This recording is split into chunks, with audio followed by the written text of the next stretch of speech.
The National Broadcasting Company presents Joel McCrea in Tales of the Texas Rangers. Tonight, transcribed from Hollywood, another authentic reenactment of a case from the files of the Texas Rangers.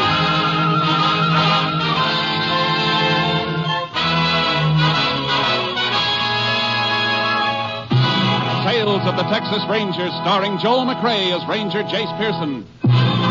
Texas, more than 260,000 square miles. And 50 men who make up the most famous and oldest law enforcement body in North America.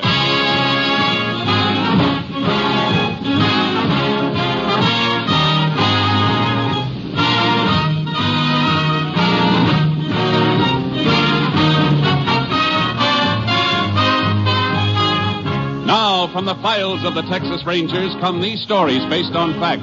Only names, dates, and places are fictitious for obvious reasons. The events themselves are a matter of record.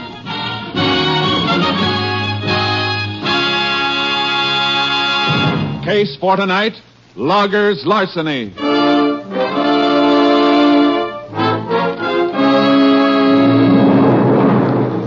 It is mid-afternoon, September 7th, 1938. Two loggers employed by the Gulf Lumber Company are marking timber near a lonely stretch of company logging road in the Piney Woods region of East Texas. There. Cutting crew ought to be able to see that, Mark. Yeah. Well, looks like that's the last decent stick left in this stand of timber, too. Plenty more trees in the woods. Come on, we'll cross the creek and start working that stand up on the other side of the road there. We're already marked an awful lot of trees today. I think my axe is heavier than yours. I could do with a breather. Yeah, catch it on the run then. Come on. You'll get used to that axe. I told you I'd make a logger out of you. Just stick with me, kid. I'll put muscles like this on your arms. Hair on your chest, iron in your fist. Yeah, if I live through it. Bull, I'm about done in. Oh, man, that creek sure looks good. Yeah, don't let it fool you. Ain't fit to drink down here. Sawdust pile at the mill poisoned it. Well, what do we do, Wade? Sure, ain't deep enough to swim, is it? Or do you want to ride across piggyback? Hey, Bull, look. Huh? Over there on the other side. Up there against that old cut-over stump. That's a car. Yeah, upside down, all smashed up. Well, come on. Somebody might be hurt. Hey, Bull, that's one of the company cars from the mill. Yeah, I see. Sure is wrecked, ain't it? Yeah. Hey, smell that gasoline. Tank's busted wide open. Sure good thing there wasn't a spark. Uh-huh. There'd been some fire if that gas had caught. Hey, look here, kid, in the front seat. Who is it, Bull? It's old man Hutton. What's left of him. It's the paymaster. Come on, we better get him out of there. No, we can't do nothing for him. But get a load of this bank bag. Hey, that's full of money. Uh-huh. Payroll for the mill. Bull, what are you doing? What are you stuffing that money in your shirt for? Look, kid, we ain't been around here, understand? Hey, you've got no right to that money. Who's got a better one? Who's even going to know it's missing? Unless you shoot off your mouth. You twist my arm. I'll twist your neck right off your shoulders if you let out one word. Bull, the law. Forget the law. Just remember you'll get the worst beating you ever had. You understand? Yeah, I understand. Yeah, that's being smart. Here, throw this sack back in the car while I get my shirt buttoned. There's still some money left in it. Sure, all the coins and a few bills. No use being a hog, is there? Besides, this is going to look right. Throw it back in the car, I said. Sure, Bull. Sure. You got a match? Crazy Bull, a match with all that gasoline spilled around here? Wait and see how crazy. Give me a match. Okay. Here. There's only one left in the box. That's all you got? Yeah. Well, we'll make us some counting. Now, get back out of the way.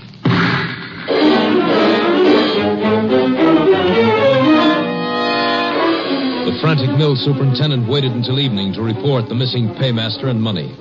Sheriff Stanton immediately contacted the Texas Rangers. An all-points bulletin for the apprehension of the man was sent out, and Ranger Jace Pearson was assigned to the case. He arrived at the mill with the sheriff early the next morning. Here's the mill office, Jace. Might as well start there. The quicker we can get a line on Hutton, the better. Yeah. If he's making a run for it, he's already got a big lead on us. Sure. I've been waiting for you. Meet Ranger Pearson, Mr. Browning. Mr. Browning's the mill superintendent. Howdy, Mr. Browning. Pleased to meet you, Ranger. Anything new here? No. I'm kind of inexperienced at this sort of thing. I sure been waiting for you. The delay's my fault. It was nearly sunup when I met the sheriff. It took time enough for breakfast and to drag the bank teller out of bed. He says your man Hutton left the bank about a half hour after closing time yesterday. Yeah, they waited until the street doors were closed before they started making up Hutton's orders for mixed currency. They usually work it that way at the bank on paydays. $18,000 is a lot of money to count out, you know. Well, we not only know how much money we're looking for, but how much of each denomination. I've got Hutton's list. The bank teller gave me a copy of it. He sure must have slipped out quiet. Not a soul in town saw him after he left the bank. No telling which direction he headed. Would you have a picture of him by any chance, Mr. Browning, to sort of amplify the description we've already sent out? Well, there may be one among his belongings in his shack. You know, Sheriff, I still can't believe Bob absconded with that money. $18,000 is a lot of temptation, Mr. Browning. I know it, but Bob Hutton's been with us for years. I'd have trusted him with every asset the company owns. I just don't know what to think now. We won't rule out any possibility. Before we go through Hutton's things, I'd like to talk to any of your crew who might have been working near the road yesterday afternoon. Well, Foreman Bull Evans and his helper were marking a stand of timber over by Pine Creek. They're down in the drying yard this morning. The rest of the crew's out in the woods. How do they feel about Hutton not showing up? Quite a few of them wanted to dig up a rope and go hunting for him. But Bull Evans talked them out of that. Let's go find this foreman of yours. He sounds like some talker. Maybe he can tell us something.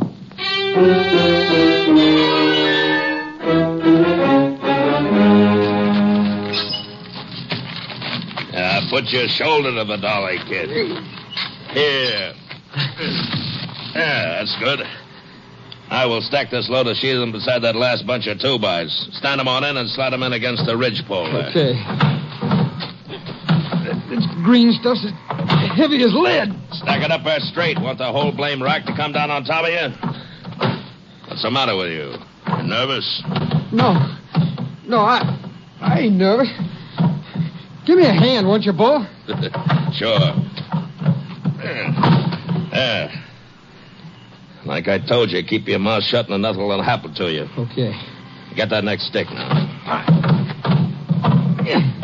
Like that? Maybe we'll make a logger out of you yet. Bull, look, here comes the boss and a ranger. Yeah, and the sheriff. So what? Grab that next stick and remember what I told you about talking. Hello, boss. Sheriff, find old man Hutton on the payroll yet? Well, this is Ranger Pearson. Oh, howdy, Ranger. Ranger and the sheriff want to ask you and the boys some questions. Well, sure. Glad to help. Hey, kid, hold it a minute there, will you? Yeah, sure.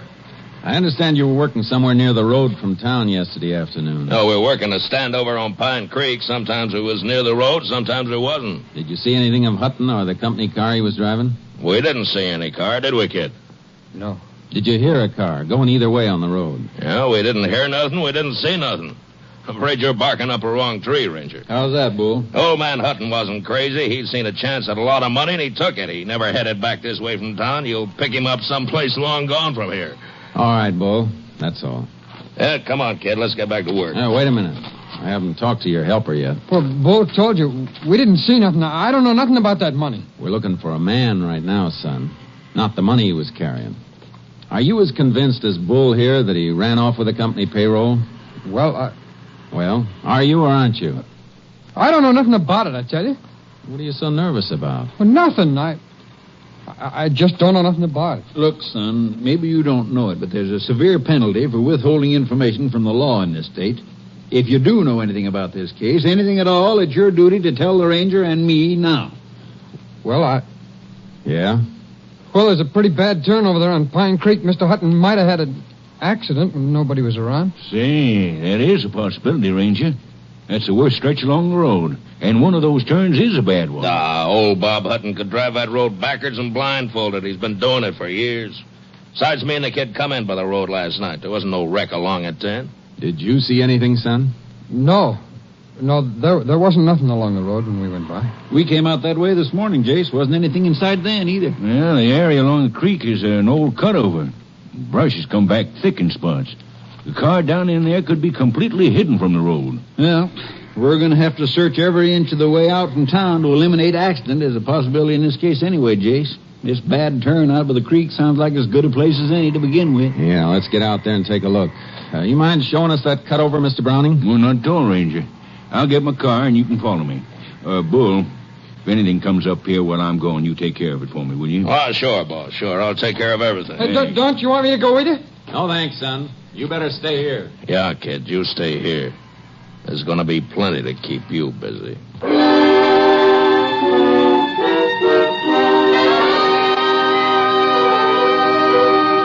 Roadside tracks and broken brush near the bad turn on Pine Creek were so faint we nearly missed them. The car itself was completely screened from the road by brush. It was badly burned and lay upside down on an open patch of grass. The body of its driver slumped near the wheel. It's an accident, all right, Jace. Seems like. Good heavens. What a way to die. Marks indicate Hutton lost control when he left the road. Judging from the damage to the car, I think there's no question but what he was dead when the wreck caught fire. Well, I hope so. I told you I couldn't believe Bob Hutton would steal that money. Looks like you were right, Mr. Browning. Here, look in this window. Yeah. What a mess. There's your money, what's left of it. There beside the springs of that burned seat cushion. Oh, yeah. I see some corn rolls with the wrappers burned off. And that fluff of ash on top of them is what's left of the paper money. It's hard to believe it would burn that much. It was a mighty hot fire while it lasted. Even the body metal's warped all out of shape. Well, Jace, looks like it's back to town for us. I got to get an undertaker's wagon out here to pick up his body. Yeah, I'll have to kill that all-points wanted bulletin on Hutton, too. Guess that'll about wind this up, huh? I'm not so sure, Sheriff. What do you mean? Well, this just doesn't feel quite right. What doesn't? Finding this car like this, we might have looked for a day before we found it down here in this brush. Don't you have more to go on than that, Ranger? No, nothing more. Just a hunch. It seems like working on hunches would be kind of dangerous in your business. It usually is, for somebody. Come on, I want to get back to the mill. Well, what do you want to go back there for? You don't need a phone. You can use your car radio. Yeah, I know. But there's something funny about this. I want to get it cleared up. Hey, Sheriff, look out. Watch where you're stepping. What is it? That matchbox. Oh. Hey, wait a minute. What's so important about a matchbox? It could be plenty important. Here, look where it's lying. I don't get you, Jace. All right, look up there, Sheriff. That's where Hutton's car turned over. It slid down from there on its roof. The matchbox is right in the track, and it hasn't been crushed. Meaning it was dropped after the wreck. What? That's right, Sheriff. Let's see. It's empty. The last match was used and the box thrown away. Well, used for what, Ranger? What's a matchbox got to do with Bob Hutton's death? Maybe nothing. But even when a car's as badly damaged as this one was, even when it's drenched with gasoline, it doesn't always catch fire. Let's go back a minute. Do you know what you're saying? I think so. You mean somebody could have deliberately set this car afire after the accident? If this was an accident. Oh, but look, Jace, the only possible reason for arson in a case like this would be to cover taking the money Hutton had with him. And it's still there. What's left of it, anyway. I know, Sheriff. There we are. Give me a hand, will you, Sheriff? Sure, Jace. What do you want to do? And see if we can't get what's left of that money out without disturbing the ash around it. I want to send it into the lab. What'll that get you? If any of it's missing, they may be able to tell us.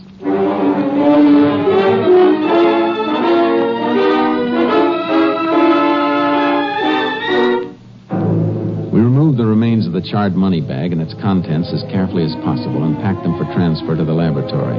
When we drove back to the mill yard, Bull Evans was just coming out of the office. Hi. You find any sign of Hutton? Yes. He's dead, Bull. Dead. He had an accident near Pine Creek. Just about where that kid suggested we look, too. Well, can you beat that?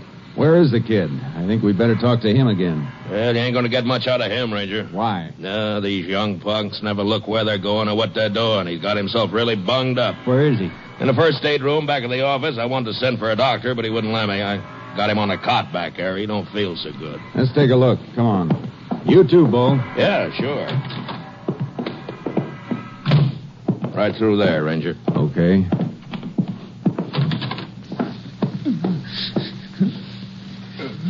Easy, kid. Let's have a look at you. No. Leave me be. Why, his face is baked to a pulp. Bruises on his ribs and belly, too. What happened to you, son? No, go away. You better answer the ranger boy. What happened to you? Go on, kid. Tell him what happened. The drying rack. It fell on me.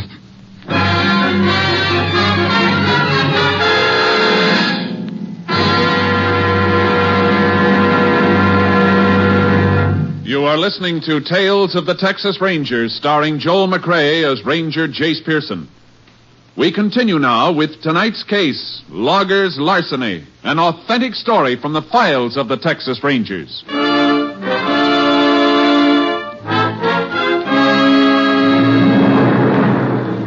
The kid was in no condition for further questioning. When we were unable to persuade him to submit to medical treatment, the sheriff and I returned to town and had a talk with the justice of the peace. The next morning, the sheriff attended Hutton's inquest while I waited in his office for a call from our lab at Austin. It had just come through when the sheriff returned. Sorry to be so long, Jace. Oh, I was comfortable, Sheriff. You got a nice office. Thanks. Inquest over? Yeah. Death by natural causes, I suppose. Yeah, failure of the heart. Doc says Hutton was dead when his car left the road. An out-and-out accident. Oh, look, Jace, it's like the JP told you last night. That matchbox don't mean anything. It could have blown in on those tracks. I guess this isn't my week for hunches, Sheriff. Now, the lab report came in, too. How did it add up?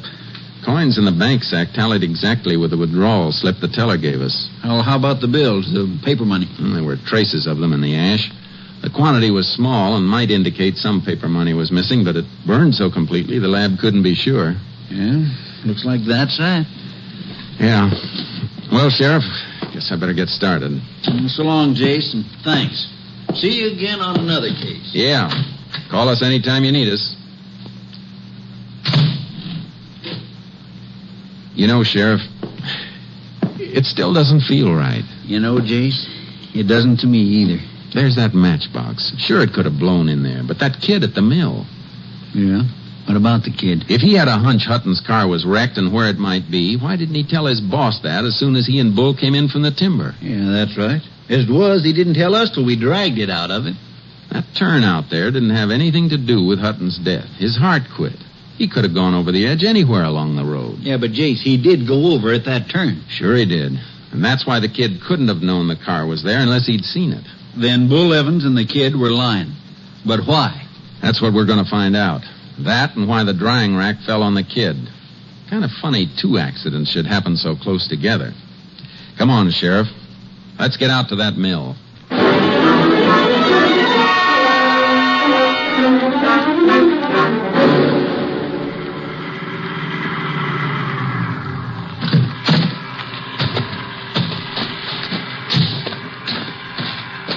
Sheriff, I didn't look for you and Ranger Pearson back.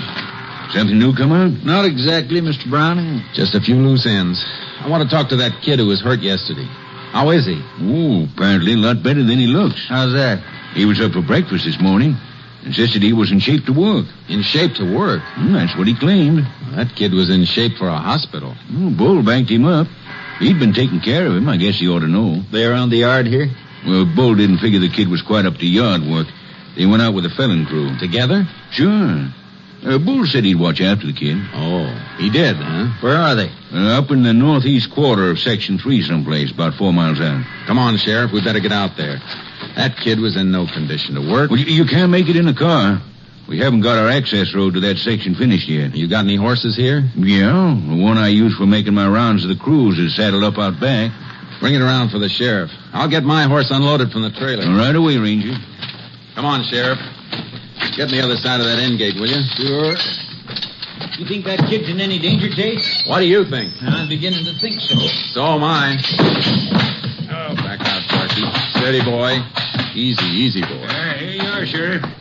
Stirrups ought to be about right. Thanks, Mr. Browning. Now, you take that work road at the corner of the yard. You begin to hit some of the crew out at the end of it.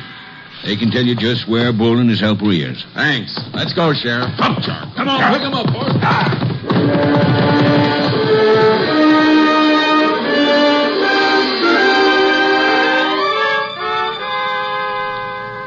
Following Mr. Browning's directions, we found some of his sawyers and axemen at work in deep woods. They sent us on to others, knowing only that Bull Evans and the kid were working somewhere up ahead. Hold it, Sheriff. Ooh, Charcoal. Listen. Somebody working over there. Yeah, come on. Let's go, Charlie. Yeah, come on, boy. Is it Bull and the kid? No. Ooh, Charcoal. Hey there. Hi. Howdy, Sheriff. Ranger. What you doing out here? Looking for Bull Evans and his partner. Boys down the line said they were up this way. Yeah, they were a little while ago. Where'd they go? Blamed if I know. Them two are crazy. Crazy? What do you mean? That Bull was working over there. You can see the cut he was making. Uh-huh. The kid wasn't worth much, bunged up the way he was, so he was just fooling around, kind of grubbing out a little brush. Well, Bull come over to bum a smoke off of me, and when he turned around, the kid was gone. Gone? Yeah, slipped off in the brush. Bull hollered for him. When he didn't get no answer, Bull took right off after him, swearing fit to make old Paul Bunyan turn over in his grave. How long ago?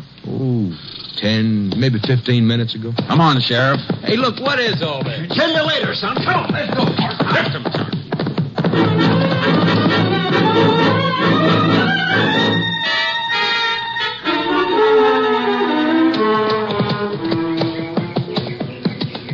Here's the tracks again, on this soft ground. Yeah. Ooh, Charcoal. Wait a minute, Sheriff. Steady, boy. What do you make of it, Jace? I don't like it. Where do you suppose that kid's heading? Yeah, beats me.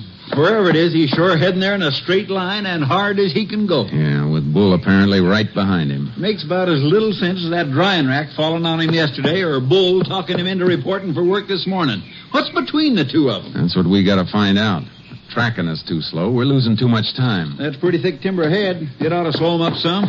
Won't be much to follow when we get in there in those pine needles either. Jace, maybe we better split, sort of spread out. That way we'll be... Hey, hear that? Somebody in there's got a gun. Come on, get up, Charcoal. Come, go. You know, I'm betting it's Bull. Sounds like the shots are in the middle of that timber stand. It's a bad place to work blind, Jace. Yeah. You might miss him complete in there. Possible. Look, Sheriff, you cut around the timber the other edge in case somebody breaks out in the clear in that direction. I'll head straight for the sound of those shots. Try to box him in, huh? Worth a try. Come on, Charcoal. Come on, timber horse, let's go.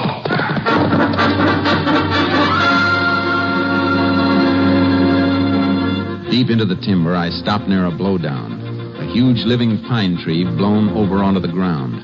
I wanted to listen for movement, but I knew an armed man was somewhere ahead of me, and Charcoal seemed to sense my tenseness. Whoa, Charcoal. Steady, boy, steady. Take it easy, Charky. Confound it, what are you shying away from? Whoa, boy. All right. Crawl out from under that blowdown. No, don't shoot. Nobody's going to shoot, kid. Crawl out of there. No, get away, will you? Leave me be. He'll kill me if he finds me. Get hold of yourself, kid. Who'll kill you? What for? Bull. He almost caught me. You're all right now, son. Come on out. He shot at me. I crawled in there and he lost me. He ran on past. I heard him. But he'll be back. You better tell me why he's after you. Come on, spill it quick. I saw him take the money. From Hutton's wrecked car?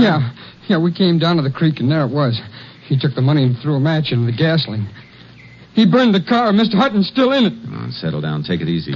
Hutton was dead when his car left the road. Why didn't you tell us about this yesterday when we asked you? Well, I tried to tell you, but Bull was standing there watching, listening. And look what happened to me afterwards. That accident at the drying rack? The accident. He pushed the rack over to make it look that way. Afterwards, he beat me and almost killed me. Came close enough. Why didn't you sneak out to Mr. Browning with your story last night? I never got a chance. Bull got a gun out of his pocketbook bag and kept it under his blanket all night, pointed at me. He never slept a wink. I had to get up this morning and make it look like I wanted to come out here to work with him. Why'd you head in this direction when you made your break this morning? Well, I figured if I could get to the money and get it back to Mr. Browning, this would all be over, and, well, then I'd be safe. You know where the money is? Yeah, it's in an old stump in a draw between here and the road. Come on. Charcoal will carry double. We got some riding to do. I could understand the kid's terror. A professional criminal knows the odds against him and seldom goes beyond a certain limit. An amateur is like a man in quicksand, more desperate with every step and more dangerous. There. No, that's the stump right over there. Ooh, Charky. Ooh, boy. There's a hollow on the other side of it. Hurry up, will you? Uh-huh. Take it easy, kid. Charcoal made a lot better time than Bull could have made on foot. Besides, he's still probably looking for you. Well, maybe he's been here already. We'll soon see. Yeah, it's here, all right. Can't you hurry? Hey, this is a pile of money. Yeah, I know. Come on. All set, kid. Just as soon as I stash these bills away in my saddlebags. This is what you call valuable evidence. And this is what's called a gun, Ranger. Bull! Praise both of you. You're making a mistake, Bull. You've made yours. Drop them saddlebags. You ain't getting that money. It's mine. Now drop them. All right, get off that horse, kid. Get off, I said. All right. Now start backing away from my money. Both of you. I told you I'd kill you if you opened your mouth, kid. Now it's going to be both of you. You hurt, kid? No. No, are you okay? Yeah.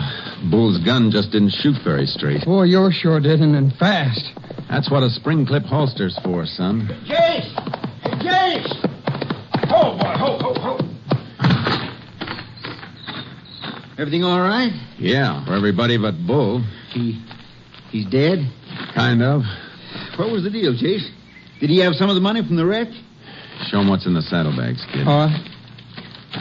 Here, Sheriff, take a look. Looks like he had it all. How deep was the kid here in with him? I reckon that's something the court will have to judge on the evidence. Here, give me a hand, Sheriff. We'll hang Bull across your saddle. He's got one last ride coming.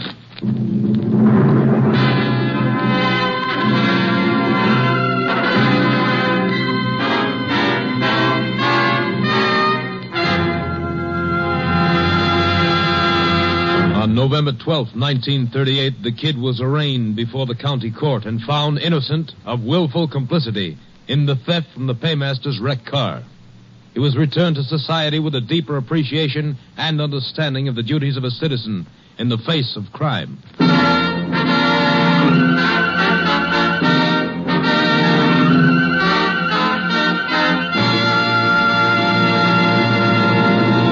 And here again is the star of our show, Joel McCrea. You know, we're awfully grateful to you people for the nice letters you've sent in.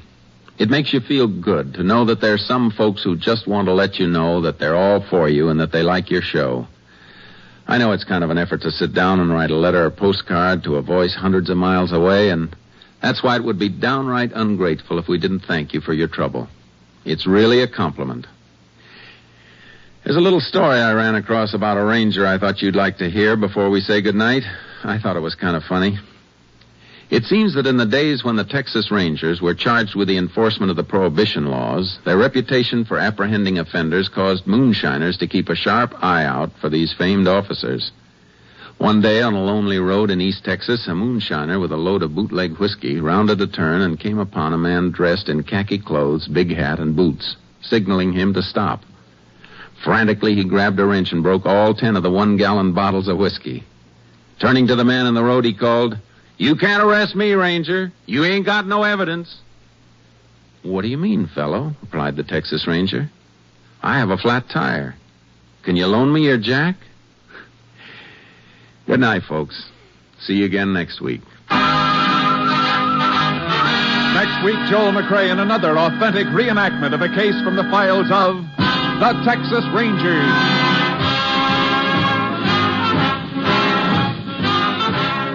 Joel McCrea is currently seen starring in the Universal International Technicolor production Frenchie. Tonight's cast included Tony Barrett, Bill Conrad, Stacey Harris, Parley Bear, and Bill Johnstone. This story was transcribed and adapted by Tom W. Blackburn, and the program was produced and directed by Stacy Keach. Hal Gibney speaking.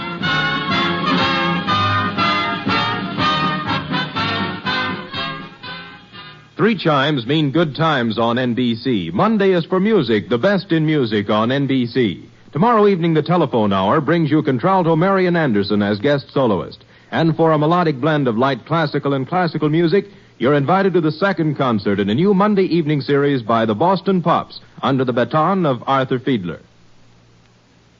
Now, Jack Parr with the $64 question for more good times on NBC.